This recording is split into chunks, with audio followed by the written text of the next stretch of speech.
부동산 주요 뉴스입니다. 첫 번째 소식입니다. 설 연휴 이후에도 분양시장 침체가 계속될 전망입니다. 정부의 규제 완화에도 불확실성이 지속되며 미분양 공포가 여전한 가운데 올해 첫 달인 1월의 분양시장은 숨을 고르는 모습이었는데요. 자세한 내용을 김성은 기자가 취재했습니다. 설 연휴가 끝나고 올해 분양 물량이 본격적으로 풀릴 예정인데요. 부동산 시장 불황의 아파트 공급량은 예년 대비 확 줄었습니다. 부동산 알114 조사에 따르면 올해 전국 민영 아파트 분양 물량은 총 25만 8천 세가구로 추산됩니다. 지난 2014년 이후 가장 적은 분양 예정 물량입니다. 최근 9년 동안 평균 분양 실적은 30만 5천여 가구입니다. 올해는 공급 계획부터 예년 수준을 크게 밑도는 가운데 실제 공급은 더 줄어들 것으로 보여집니다. 지난해부터 몰아친 분양 한파로 13만 가구가 공급을 못하고 올해 2월 된 것으로 나타났는데요. 시장 전망은 올해도 여전히 어둡습니다. 전문가들은 정부의 부동산 규제 완화에도 고금리 기조가 이어지는 데다 경기 침체 우려가 짙어 수요자들이 섣불리 움직이기 어려운 환경으로 판단하고 있습니다. 분양시장 바로미터로 여겨지는 둔촌주공 재건축 아파트가 규제 완화에 힘입어 간신히 계약률 70%에 근접했는데요. 이를 두고 평가가 갈리는 만큼 수요 회복세를 논하기에는 아직 이른 분위기입니다. 현재 규제 완화에 대한 기대감과 미분양 악재 우려가 공존하는 가운데 올해 공급 계획을 세우지 못한 곳들도 많습니다. 부담이 큰 자체 사업은 피하고 상대적으로 리스크가 적은 재개발 재건축 사업장 위주로 공급에 나설 것이라는 게 한 건설사 관계자의 설명입니다. 시장 불확실성이 해소되지 못한 가운데 올해 분양시장이 어떻게 흘러갈지 귀추가 주목됩니다. 뉴스토마토 김성은입니다. 다음 소식입니다. 주택 매매 시장의 큰 손으로 꼽혔던 2030 세대의 주택 영끌 매수가 줄어든 것으로 나타났습니다. 가파른 금리 인상과 부동산 시장 거래 절벽이 이어지면서 패닉 바잉에 나섰던 20, 30대의 부담이 커진 데 따른 결과로 풀이됩니다. 부동산 정보 제공업체 경제만렙과 법원 등기정보광장에 따르면 지난해 수도권에서 생애 처음으로 아파트, 빌라, 오피스텔 등 집합 건물을 구매한 매수자는 16만 634명으로 집계됐습니다. 특히 한때 영끌에 나서며 주택 매매 시장을 주도했던 2030 세대의 첫 주택 구입이 바닥을 쳤는데요. 지난해 30대 이하의 수도권 생애 첫 집합 건물 매수자는 8만 7,928명으로 통계 집계 이후 역대 최소치를 기록했습니다.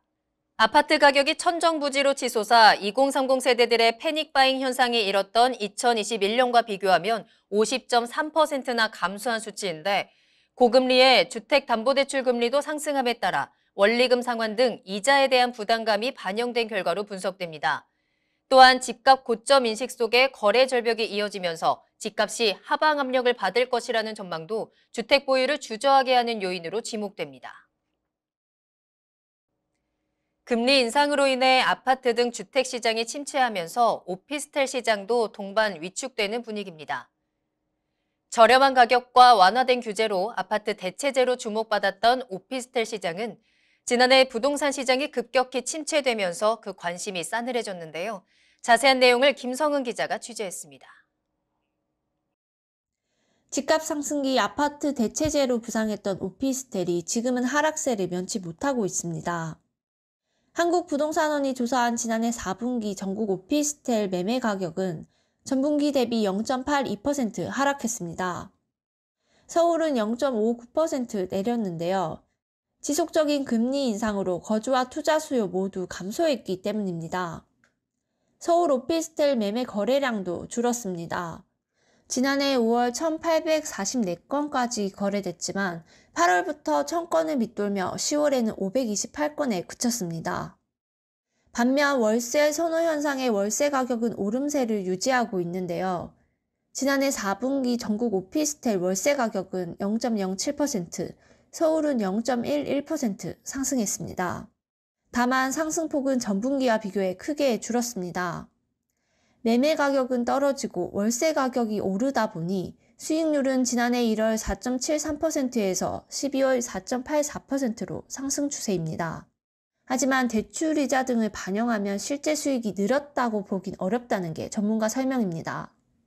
금리가 가파르게 오르고 아파트 시장이 침체기를 보이는 데다 전방위적인 부동산 규제 해제에 오피스텔 시장 전망이 그리 밝진 않습니다.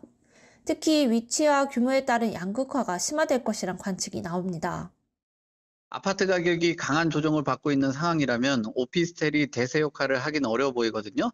동반 하락하는 모습을 보일 수밖에 없을 거로 보여져요. 서울 등 도심권이나 업무 중심지에 위치해서 기본 수요가 받쳐주거나 또는 수익을 위해서 초점을 맞춘 소형 오피스텔 정도만 관심을 받지 않을까라고 보여집니다. 부동산 경기 침체에 오피스텔 시장에도 한파가 몰아치고 있습니다. 뉴스토마토 김성은입니다. 고금리, 고물가와 경기 침체 여파에 상가 공실은 늘어나고 임대료는 하락하는 현상을 보이고 있습니다. 한국부동산원은 코로나19 회복에도 금리와 물가의 영향으로 영업 환경이 악화되고 매출이 감소되면서 상가 임대료가 하락했다고 분석했는데요. 자세한 내용을 김현진 기자가 취재했습니다. 부동산 시장 호황기에 아파트와 함께 수요자들의 인기를 받았던 상가 시장도 침체 국면에 접어든 것으로 보입니다. 부동산 알114에 따르면 지난해 1월부터 10월까지 전국 상업 업무용 부동산 거래 건수는 총 6만 1,577건으로 전년 동기보다 26% 감소했습니다. 대출 비중이 높은 수익형 부동산 투자 특성상 가파른 금리 인상으로 금융비용 부담이 커지며 거래도 감소한 것으로 보입니다.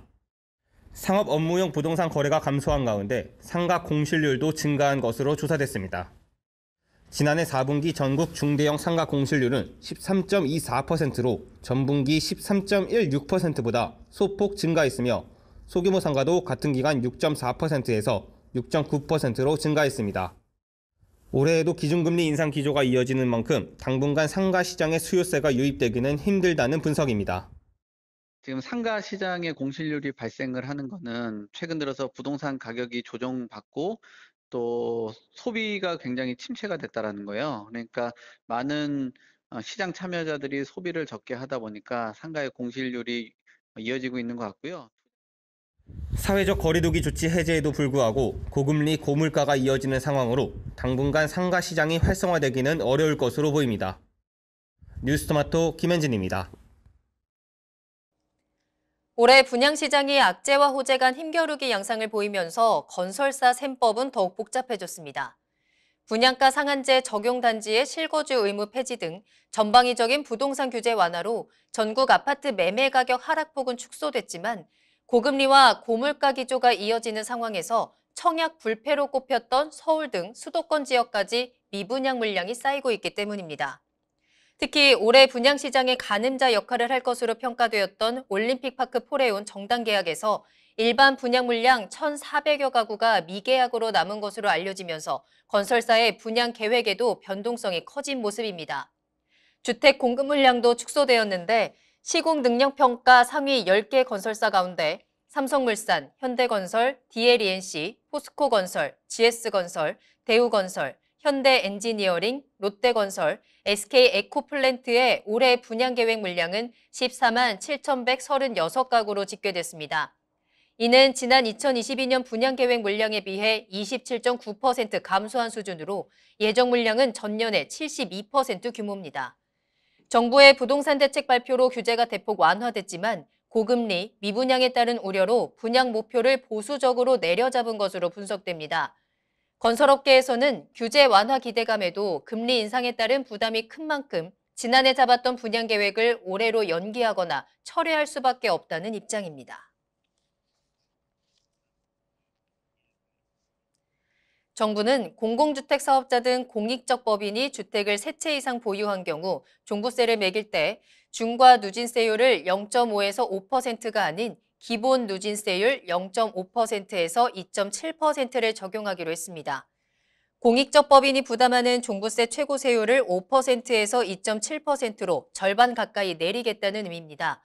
아울러 공익적 법인에 대해서는 종부세 기본공제 9억 원과 세액 부담 상한도 함께 적용해 부담을 낮춰주기로 했습니다.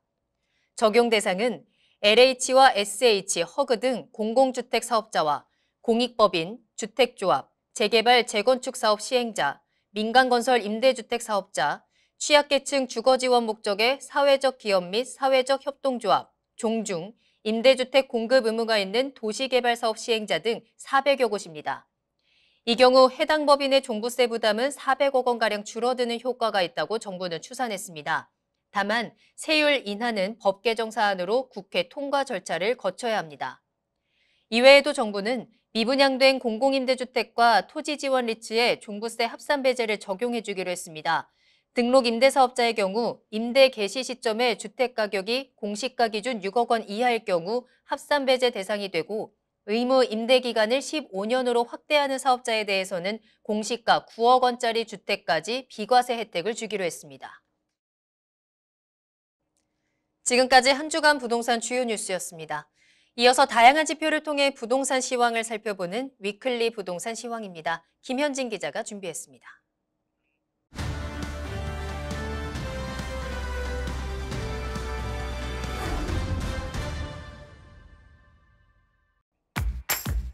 안녕하십니까. 뉴스토마토 김현진 기자입니다. 지표를 토대로 부동산 시장의 주요 흐름을 분석하는 위클리 시황입니다. 정부가 부동산 시장 정상화를 위해 규제 완화 기조를 이어가고 있습니다. 잇따른 규제 완화에도 아파트값 하락세를 이어가고 있지만 하락폭은 소폭 축소하고 있습니다. 자세한 내용 수치로 살펴보겠습니다. 1월 4주차 전국 아파트 매매 가격은 0.42% 하락하며 전주 하락폭보다 0.07%포인트 축소됐습니다. 이번 주 수도권 아파트 매매 가격은 0.48% 떨어졌습니다. 서울 아파트 매매 가격은 0.31% 하락했습니다. 가격 하락폭이 다소 둔화되는 모습을 보이고 있습니다. 다만 매수 희망 가격 간 괴리는 여전히 좁혀지지 않아 관망세를 지속하는 가운데 연휴 영향으로 거래 활동이 감소하며 지난주 대비 하락폭이 축소됐습니다. 자치구별로 보면 강북 지역에서는 종로구가 명륜 2가와 무학동 대단지를 중심으로 0.38% 하락했습니다. 도봉구는 쌍문동과 창동, 방학동 주요 단지를 중심으로 0.37% 떨어졌습니다.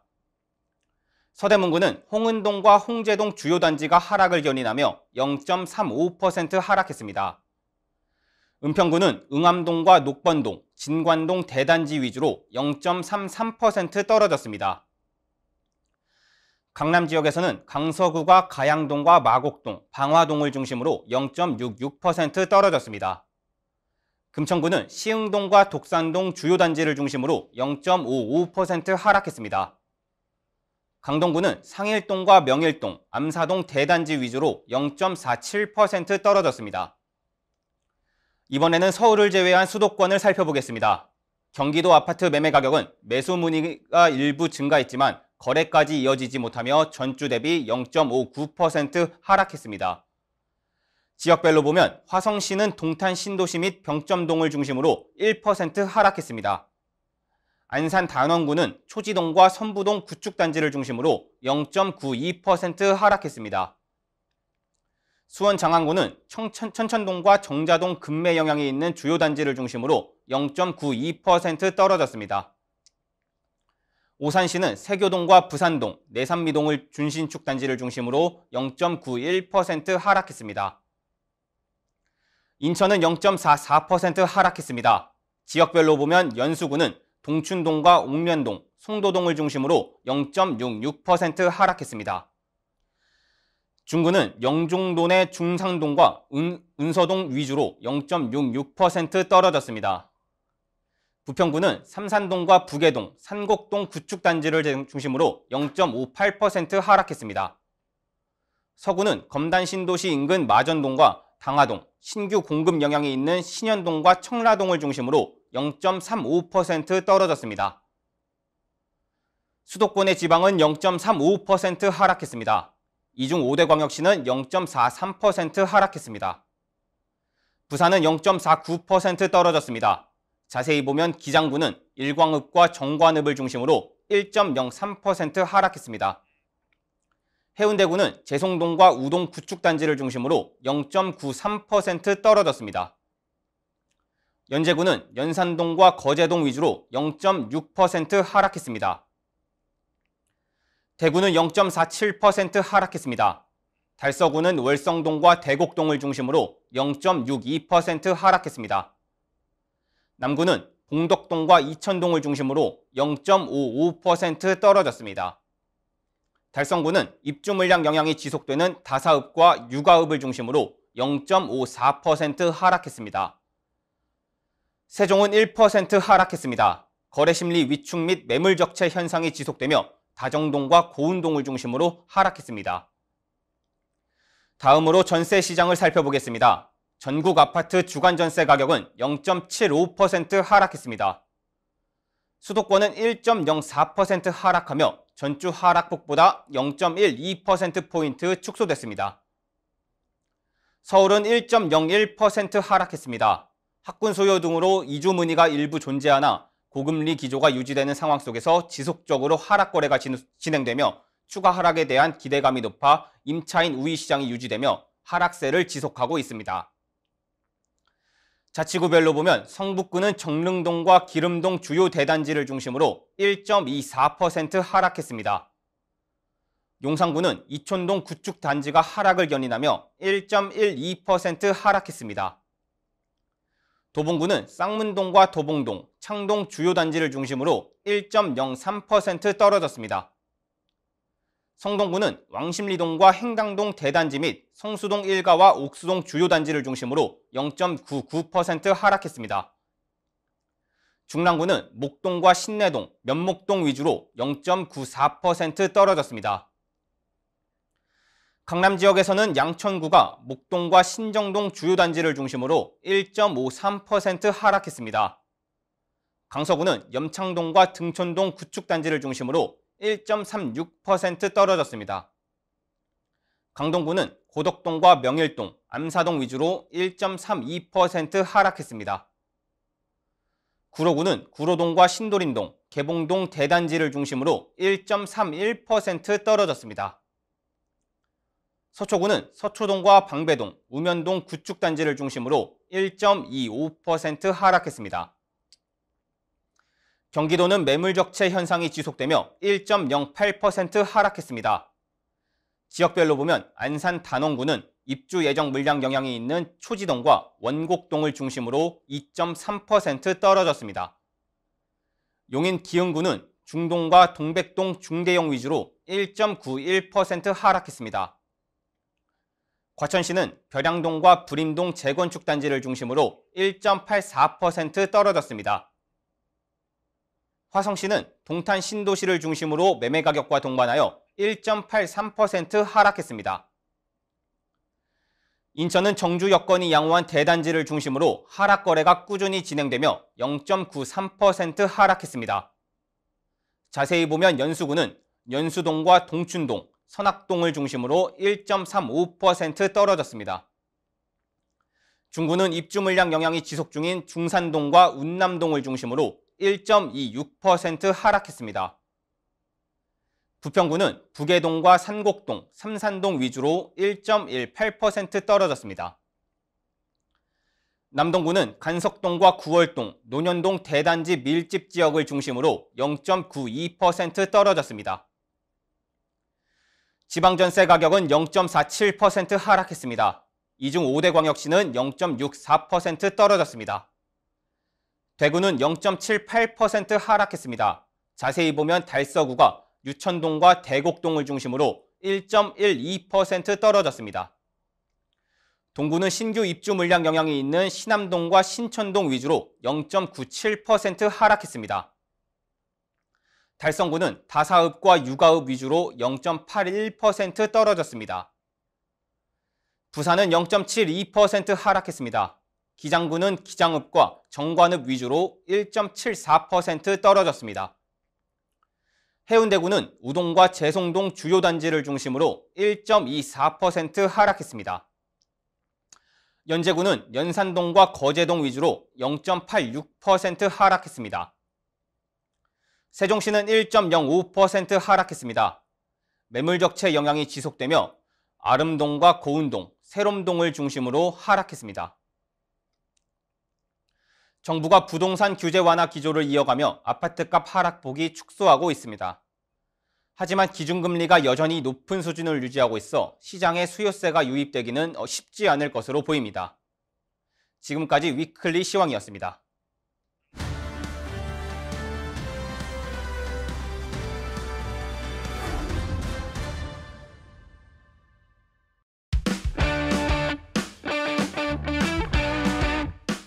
이번 주 주요 청약 정보를 확인하는 청약 캘린더 시간입니다. 오늘 김현진 기자와 함께 화제가 되는 청약 단지 살펴보겠습니다.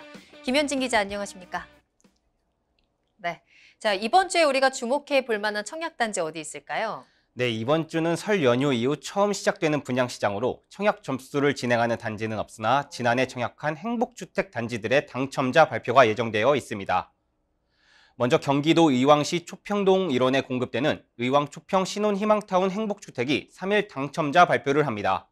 이 아파트는 지상 25층, 14개동 총 327가구 규모입니다. 단지는 지하철 1호선 의왕역에서 보도 3분 이내에 위치한 역세권 입지를 자랑합니다. 또 의왕역에서 금정역 구간 GTX C 노선이 개통 예정이며 영동고속도로, 과천 봉담 도시고속화도로 등 광역교통망을 갖추고 있어 서울로 출퇴근이 가능한 쾌속한 교통망을 갖추고 있습니다. 단지 주변에는 유치원을 비롯해 초, 중, 고교가 자리에 있어 신혼부부나 영아가 있는 신혼부부들에게 관심을 받을 것으로 보이며 군포 복합물류터미널, 의왕테크노파크, 철도기술연구원 등 교통, 물류, 직종 기관에 종사하는 신혼부부의 경우 직주 근접이 가능합니다. 입주는 2023년 10월입니다. 네. 자, 그럼 계속해서 다음 단지도 한번 살펴보겠습니다. 이번에도 경기도네요. 네, 경기도 과천시 가련동 일원에 공급되는 과천 지식정보타운 행복주택이 3일 당첨자 발표를 합니다. 이 아파트는 지하 2층에서 지상 29층, 5개동 전용 면적 46에서 84제곱미터로 구성됐습니다. 단지가 들어서는 과천 지식정보타운은 강남 접근성이 우수해 수도권 택지지구 가운데 강남권 교육과 문화 인프라를 누릴 수 있는 준강남 생활권 입지를 갖추고 있는 만큼 교통도 편리합니다. 수도권 제1순환고속도로, 강남순환고속도로, 과천에서 봉담 간 고속화도로, 47번 국도 등 광역교통망을 인접해 있습니다. 단지 바로 옆에는 초중학교 부지가 계획되어 있어 어린 자녀들의 안전한 통학이 가능합니다. 또 주변에 근린공원이 조성될 예정으로 쾌적한 주거 환경을 누릴 수 있을 것으로 보입니다. 단지는 남향 위주로 배치됐으며 보행자의 안전을 고려한 100% 지하주차장으로 설계되었습니다. 커뮤니티 시설로는 피트니스 클럽, 실내 골프 연습장, 주민 카페, 작은 도서관 등이 들어설 예정입니다. 입주는 2024년 4월입니다. 네, 이번 주 당첨자 발표를 앞두고 있는 행복주택 단지들 살펴보고 있는데요. 다음 단지는 어디로 갈까요? 네, 경상남도 양산시 동면 일원에 공급되는 양산 사송 행복주택이 10일 당첨자 발표를 합니다. 이 아파트는 지상 15층, 2개동 총 150가구 규모입니다. 한국토지주택공사에서 공급하는 양산 사송지구 A8블록 행복주택은 분양 전환이 되지 않는 공공임대주택으로 최초 입주 후 입주 자격 유지 시 2년 단위 갱신 계약을 통해 대학생과 청년 계층은 6년, 신혼부부와 한부모 가족은 자녀 유무에 따라 6에서 10년, 고령자와 주거급여 수급자는 20년까지 거주할 수 있습니다. 단지는 다양한 교통시설을 갖추고 있어 교통 환경이 우수합니다. 경부고속도로와 부산 외곽순환고속도로 등의 광역교통망을 갖추고 있으며 부산과 양산을 잇는 도시철도가 예정되어 있어 향후 교통 환경은 더욱 개선될 것으로 보입니다. 아울러 지구내 다양한 녹지공간과 근린공원, 수변공원 등이 조성되어 있어 쾌적한 주거 환경을 누릴 수 있습니다. 단지 내에는 문화센터와 작은 도서관, 어린이집, 유아 및 어린이 놀이터, 주민운동시설 공간 등이 조성됩니다. 입주는 2024년 11월입니다. 네, 자, 이렇게 오늘 김현진 기자와 함께 이번 주 화제가 되는 청약단지들 살펴봤습니다. 확실하게 조금은 쉬어가는 모습들도 나타나고 있는데 하루빨리 우리 분양시장이 조금 더 활기를 되찾기를 기대해 보겠습니다. 김현진 기자와는 여기서 먼저 인사드릴게요. 오늘 감사합니다. 네, 자, 이제는 실내에서도 마스크를 벗을 수 있게 되었습니다. 그동안 코로나로 답답했던 여러 가지 일상들이 정상화되어 가고 있는데요. 우리 부동산 시장도 하루빨리 안정적으로 제자리를 찾아가기를 기대해 보도록 하겠습니다. 추운 겨울 감기 조심하시고요. 건강관리 유의하시면서 저희는 다음 이 시간에 더욱더 알찬 정보 가지고 돌아오겠습니다. 시청해주신 여러분 고맙습니다.